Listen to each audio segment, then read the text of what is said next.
We assure that your child achieves what others just dream of.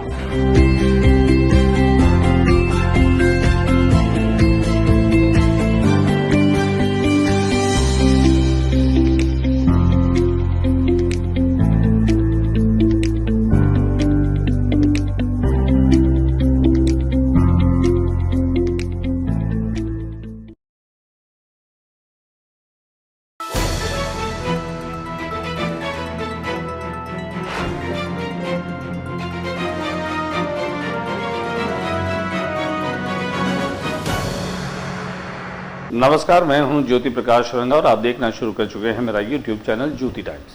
Jyoti times में बीकानेर संभाग की तमाम ताज़ा तरीन खबरें मैं आपको प्रतिदिन दिखाता हूं। इसके लिए आपको करना होगा मेरे यूट्यूब चैनल को सब्सक्राइब। तो आप ज्योति टाइम्स को सब्सक्राइब करिए और देखिए आज दिन भर क्या रहा खास। पंजाब के राज्यपाल गुलाब चंद कटारिया पहुंचे बीकानेर। नाल एयरपोर्ट पर जनप्रतिनिधियों और प्रशासनिक अधिकारियों ने की अगवानी।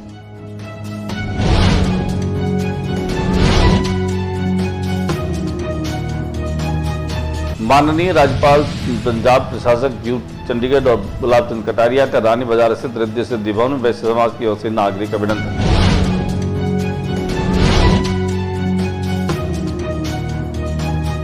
रविंद्र रंगमंच पर स्वर्गीय ओम आचार्य की प्रथम पुण्यतिथि पर आयोजित कार्यक्रम में लिया हिस्सा।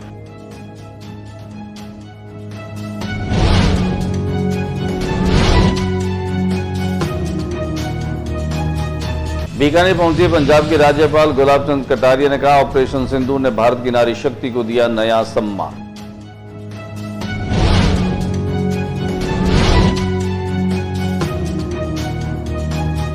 ते 20 दिन से लापता युवक को बरामद करने की मांग को लेकर शुक्रवार को यूथ कांग्रेस ने एसपी कार्यालय के बाहर किया विरोध प्रदर्शन और दिया ज्ञापन।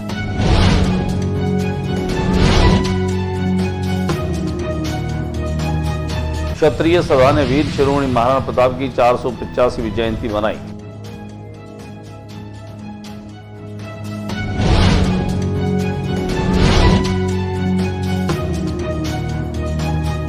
विकसित कृषि संकल्प अभियान प्रारंभ। जिला स्तरीय कार्यशाला श्री डूंगरगढ़ के सिरुणा गांव में।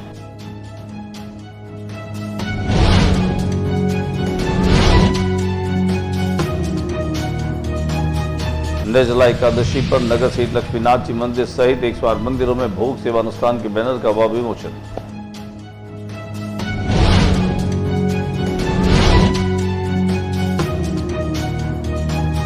बीकानेर में कोरोना रिटर्न, 3 पॉजिटिव मरीज मिले, तीनों में 12 साल का एक बच्चा भी शामिल। हेल्थ डिपार्टमेंट हुआ अलर्ट।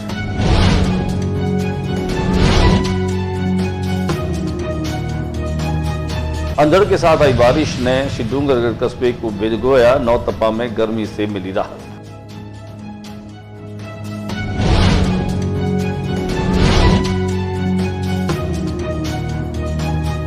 डाल लेते हैं एक नजर।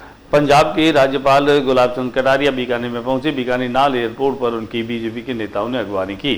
उनमें पूर्व भाजपा के अध्यक्ष रहे विजय आचार्य, डॉक्टर सत्यप्रकाश आचार्य, डूंगरगढ़ के विधायक ताराचंद सारस्वत, शहर अध्यक्ष श्रीमती सुमन छाजेड़, देहात अध्यक्ष श्याम पंचारिया के अलावा महावीर राका, मोहन सोराणा, गोपाल अग्रवाल भी मौजूद रहे। वहीं जिला कलेक्टर नम्रता वृष्णि और जिला पुलिस अधीक्षक पुष्पेंद्र शाह भी यहां पर उपस्थित रहे। आइए हम आपको लिए चलते हैं बीकानेर की नाल एयरपोर्ट पर, जहां पंजाब के राज्यपाल गुलाब चंद कटारिया पहुंचे। यहां पहुंचने के साथ ही उन्हें गार्ड ऑफ ऑनर भी दिया गया। तो दिखा देते हैं पूरी तस्वीर।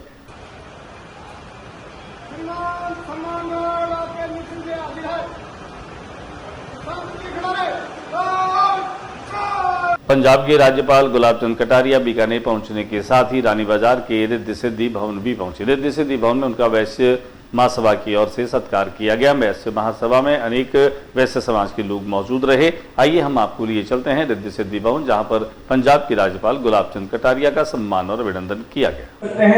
जोरदार वैश्य समाज के द्वारा इसी घड़ी में सावा जो कि हमारी राजस्थान की आन बान शान है पहनाने के लिए यार घूम के थोड़ा सा सामने विजय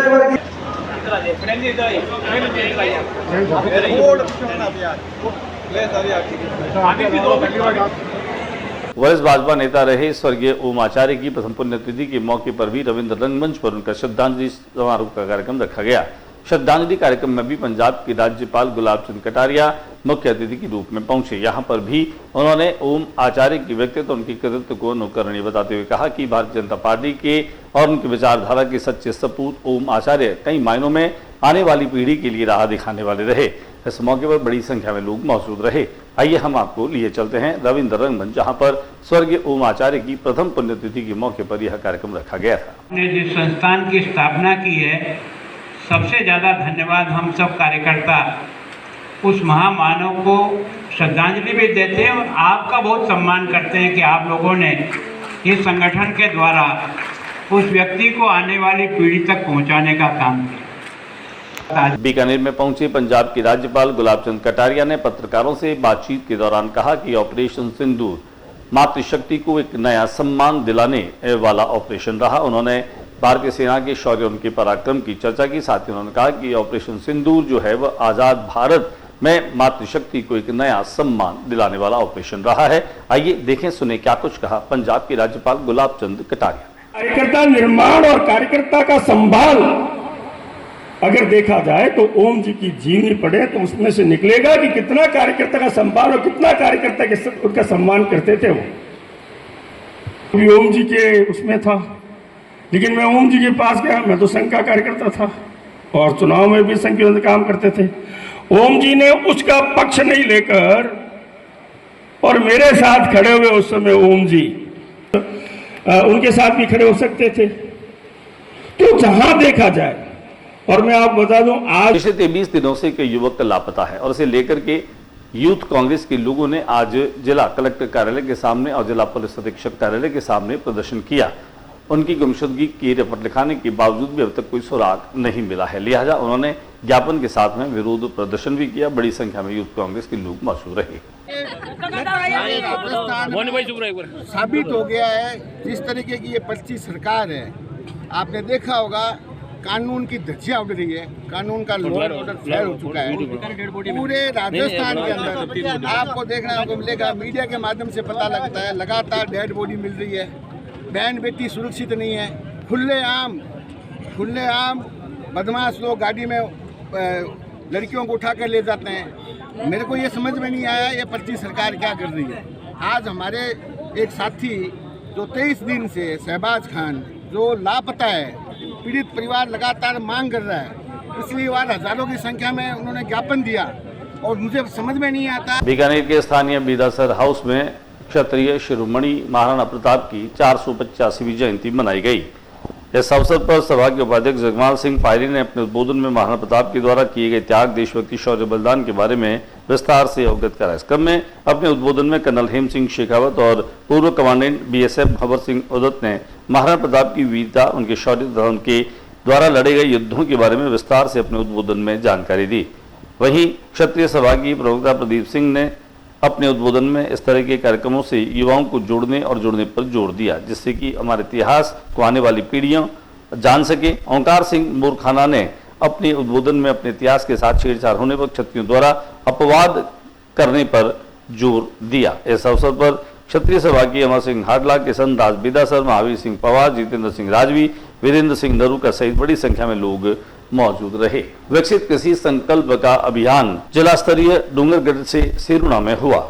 किसानों को खेती की उच्च तकनीक, उच्च गुणवत्ता, केंद्र राज्य सरकार की योजनाओं की जानकारी देने, प्राकृतिक खेती के लिए प्रोत्साहित करने हेतु श्री डूंगरगढ़ के सेरुणा से विकसित कृषि संकल्प अभियान का शुभारंभ हुआ। यहाँ पर आयोजित जिला स्तरीय कार्यक्रम में कृषि अधिकारी KVK तथा भारतीय कृषि अनुसंधान से जुड़ी विभिन्न संस्थाओं के वैज्ञानिक किसानों ने संवाद कर नवीनतम कृषि तकनीक व प्रौद्योगिकी की जानकारियां भी साझा की। हार्दिक अभिनंदन। सबसे पहले जो अपन मोटी बातें हैं बीसू चालू हालांकि मंतव्य है कि हॉर्टिकल्चर की स्कीम है, उद्यान विभाग की योजना में मैं बताऊं।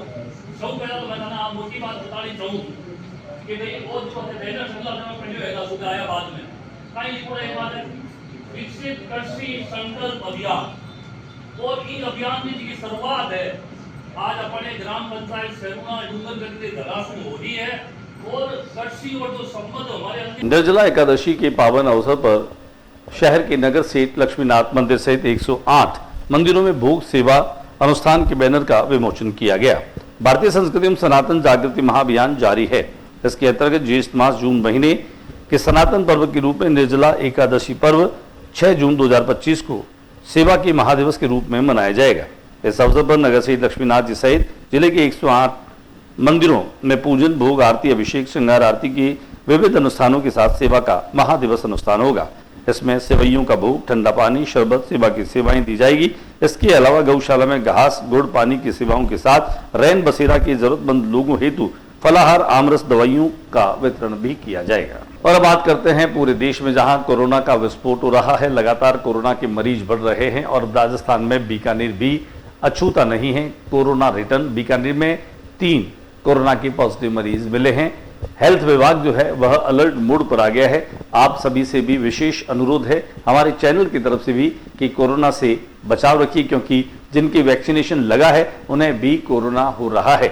नए वेरिएंट को लेकर अभी जो है वह कुछ कहना जल्दबाजी होगा, लेकिन जिनकी इम्यूनिटी ठीक है, बचाव के जो तरीके हैं उनको हमें फॉलो करना होगा, जिससे कि हम कोरोना से बच सके। अंधड़ के बाद में आई बारिश ने डूंगरगढ़ कस्बे को भिगो दिया। बीकानेर में भी आंधी के साथ में बादलों की आवाजाही लगी है। हालांकि दिन भर उमस की वजह से यहाँ का जनजीवन काफी प्रभावित रहा, लेकिन नौतपा में यह अंधड़ और बारिश जो है वह लोगों को राहत दे रही है। हालांकि 9 दिन काफी गर्मी वाले दिन होते हैं, लेकिन लगातार 3 दिनों से अंधड़ की वजह से नौतपा में भी लोग राहत महसूस कर रहे हैं। आज के बुलेटिन में बस इतना ही। अगले बुलेटिन में नई गतिविधियों के साथ इस समय इसी चैनल पर फिर मुलाकात होगी।